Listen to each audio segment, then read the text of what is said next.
Good afternoon, everyone. How are we doing today? So, hey, I just read an article on Bloomberg, specifically Bloomberg Opinions by Noah Smith. And the title of the article is "Can New York and San Francisco Bounce Back?" or what I would say, count on bouncing back. And if you've been following this channel for any length of time, you know I've been pretty negative on the big cities, always calling out New York and San Francisco. And I've been digging for articles to try to find out, has this happened before? And Noah Smith, again, Bloomberg Opinion, put together some data that really spoke to me, that I really hadn't crystallized, and I wanted to make sure I share it with you because I think it really points to my call for a rough decade. And really, the article anchors on the fact that big cities can't simply count on growth forever, right? There are many opinions that say big cities are just where it's at. Young people want to go, all of that. But as Noah points out, from 1970 to 1980, New York, San Francisco, Boston, and Chicago all shrank. And as we've heard from others in the media, New York, for example, San Francisco, that I knew of in the 70s, were not a place you wanted to be. It was dangerous, it was unsafe, and at least for San Francisco, it was freaking dirty and it always smelled. So, again, big cities can't count on growing. They can certainly have a rough decade. Look at 1970 to 1980 as an example.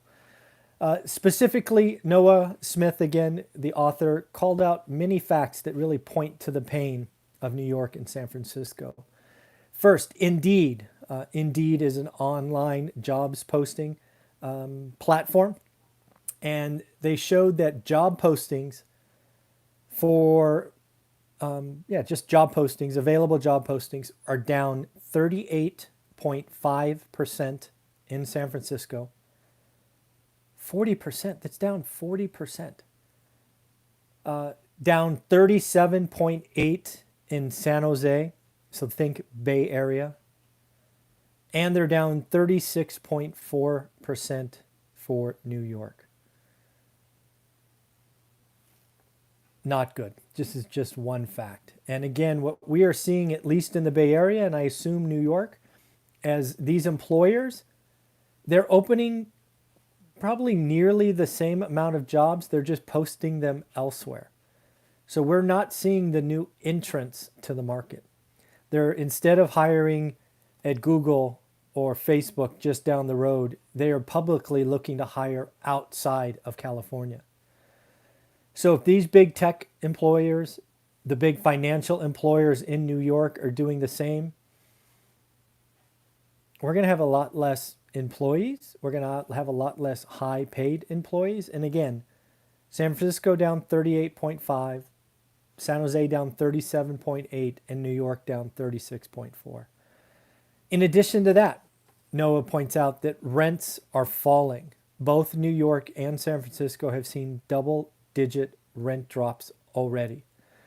Specifically, San Francisco, I know of, is routinely offering 2 months free rent for a year lease. That's a big, big concession. In the article, Noah highlights that the rich are leaving for quote-unquote greener pastures, no pun intended. No longer do they want high-rises and cement sidewalks. They want backyards, play areas, pools, acreage that is theirs. No longer do they want to share elevators and the like. Same in California.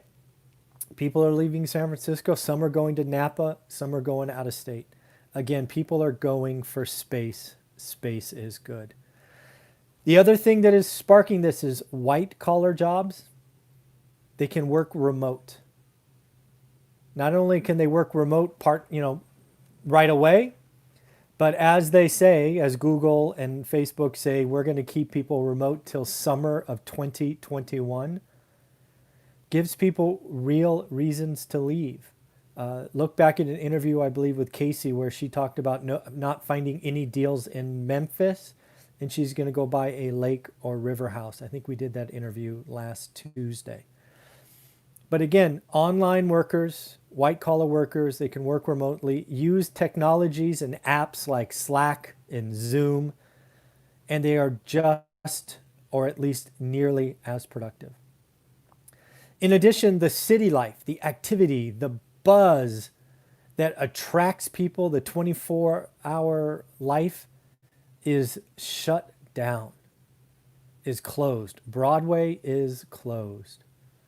New York Knicks games closed. Restaurants basically closed. So again, the reason to live in the cities, the attraction, the stuff that keeps you out after hours is not there.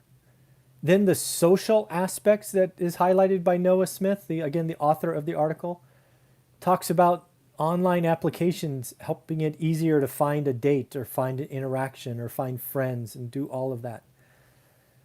So again, there's lots of things that are going on today that, the big cities cannot count on coming back. The interactions can be done in other means. Then he goes on to highlight crime. Crime is already up in these big cities, with homicides being a noticeable uptick. If people don't feel safe, they will not come. They will not only not live, but they won't visit. This is something that is going to be watched by everyone. I've already heard from a couple of subscribers on this channel. They are looking to get out of Brooklyn because of crime. I got those notes over the weekend. Not good. This is what I remember from San Francisco in the 70s. You would not go there. Taxes.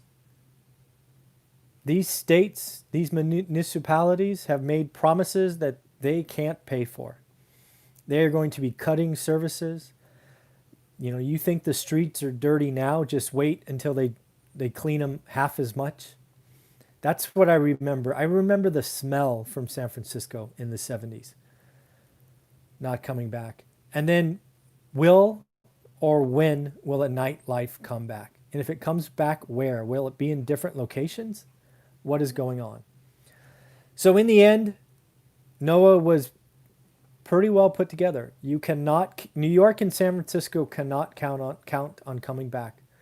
In fact, there's a huge uphill battle. I've said a couple of times, even before reading this article, that I think both are in for a rough decade. Again, looking back, I didn't have this data before, but from 1970 to 1980, all four of those cities, New York, San Francisco, Boston, and Chicago, all shrank. And I think that's what's going to happen now. But again, as a real estate channel, what does that mean? That means you don't want to rent or own, at least currently in those cities. But the suburbs, these places where people are going, it's going to be really, really good. Because these dense populations, there's thousands, tens of thousands of people leaving. And I feel really good about housing in Fresno, California, and much of the nation. As I shared over the weekend or last Friday, I'm starting to feel better about multifamily, just given the long track record to build new units. The suburbs are not ready for the population increases that are coming.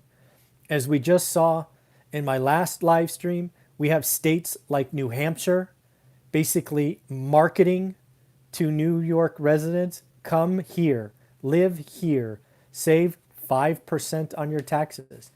We have Las Vegas clearly benefiting from Southern California residents going, I'm not paying 13.3, or heaven forbid, like Joe Rogan, who goes, I don't want to pay 16.8 or 54% taxes. I'm going to Texas. It's happening so much faster and in such a bigger volume than I could have ever imagined. This event is really, really accelerating what is going on. So at the end, that's what I have for you. This article, again, Bloomberg opinion. Author is Noah Smith. Can New York and San Francisco count on bouncing back? And I think the answer is no. Look for the 1970s to the 1980s as an example. All right, everybody, take care of yourself. Thanks.